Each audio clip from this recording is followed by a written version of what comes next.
ஒரு மிகப்பெரிய நிறுவனம் ஒண்ணு இயங்கிட்டு வந்தது. அந்த நிறுவனத்துல ஓனருக்கு ரொம்ப வயசான காரணத்தினால, அந்த நிறுவனத்தோட தலைமை பொறுப்பு, அதாவது சிஇஓ பொறுப்ப அந்த கம்பெனில வேலை செய்யற ஒரு திறமையானவர்கிட்ட கொடுக்கலாம் அப்படின்னு முடிவு செய்யறாரு. அதனால அந்த நிறுவனத்துல வேலை செய்யற வேலையாட்களை எல்லாரையும் அவரோட ரூமுக்கு வர சொல்லி ஆர்டர் போடுறாரு. எல்லோரும் அவரோட ரூமுக்கு வந்தாங்க. அவங்க கிட்ட உங்கள யாரோ ஒருத்தர் தான் நம்ம நிறுவனத்துல சிஇஓவா பதவி ஏத்து நிர்வகிக்க போறீங்கன்னு சொல்றாரு.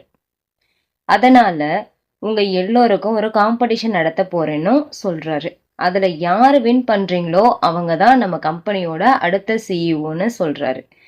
ஒர்க்கர்ஸ் எல்லாரும் அந்த காம்படிஷன் என்னவா இருக்கும்னு தெரிஞ்சுக்க ரொம்ப ஆர்வமா இருந்தாங்க.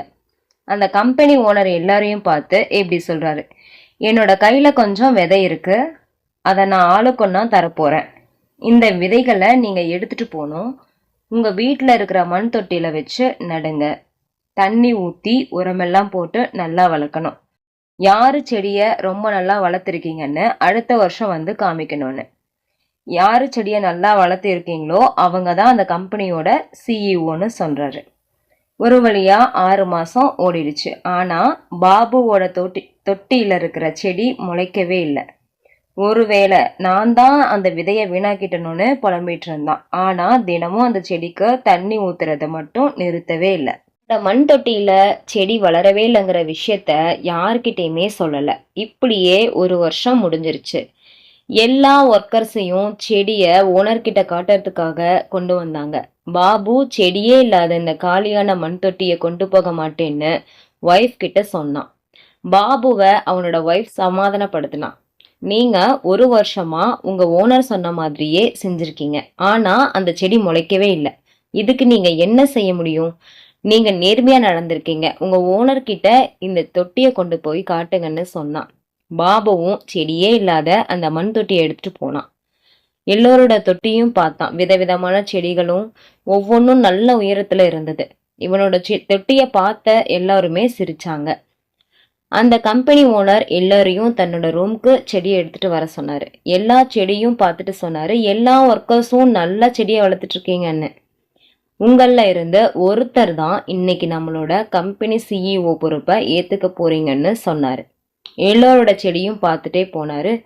பாபு அவன் கொண்டு வந்த காளி மண் தொட்டியை வச்சுட்டு லாஸ்டா வரிசையில நின்றுட்டு இருந்தான். பாபுவை பக்கத்துல வர சொன்னாரு அந்த கம்பெனி ஓனரு. பாபுவும் பயந்துட்டே அவர் பக்கத்துல போறான். அவன் மனசுல நினைச்சிட்டே போறான், நான் வேற ஒழுங்கா செடியை வளர்க்கவே இல்லை, அதனால நம்மள வேலையிலிருந்து நின்னுக்குன்னு சொல்ல போறாரு அப்படின்ட்டு. அவன் யோசனை பண்ணிட்டே அவர் பக்கத்துல போறான். ஓனர் கேட்டாரு, உன்னோட செடி எங்கன்னு. கடந்த 1 வருஷமா அந்த விதையை நட்டு இயற்கை உரம் போட்டு தண்ணி ஊத்திட்டு வந்ததை நடந்த எல்லா விஷயத்தையும் தெளிவா எடுத்து சொன்னான். அந்த ஓனர் பாபுவை தவிர எல்லாரையுமே உட்கார சொன்னாரு. ராமு தோல்ல கைய போட்டுட்டு, இவர் தான் நம்ம கம்பெனியோட சிஇஓன்னு சொன்னாரு. கம்பெனிய இவர் தான் எடுத்து நடத்த போறாரு அப்படின்னு சொன்னாரு. அதை கேட்ட பாபுவுக்கு ஒரே அதிர்ச்சியா இருந்துச்சு. நான் கொண்டு வந்த தொட்டியில செடி வளரவே இல்லை, அப்புறம் எதுக்கு கம்பெனியோட சிஇஓ பொறுப்பை என்கிட்ட கொடுக்கறாருன்னு அதிர்ச்சியா பார்த்தான். அதுக்கான பதிலையும் அந்த ஓனர் சொன்னாரு.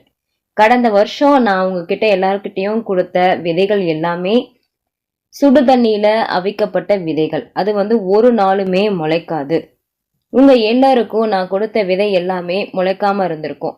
அந்த காரணத்தினால வேற ஒரு விதைய வச்சு வளர்த்துருக்கீங்க, அதை எங்க செடியா கொண்டு வந்திருக்கீங்கன்னு. ஆனா பாபு மட்டும்தான் இந்த கம்பெனியோட சிஇஓ பொறுப்பை கொடுக்கறேன்னு சொன்னாரு. பாபுவுக்கு ரொம்ப பெருமையா இருந்துச்சு. ஓனர் பாபுவோட நேர்மையை பாராட்டி அந்த கம்பெனியோட சிஇஓ பொறுப்பை கொடுத்தாரு.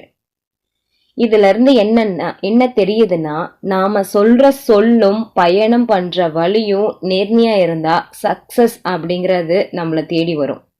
லைஃப்ல நேர்மையா இருக்க ட்ரை பண்றது ஒரு போராட்டம் தான். ஆனா உண்மையும் நேர்மையும் தர்மத்தை பாதுகாக்கும்.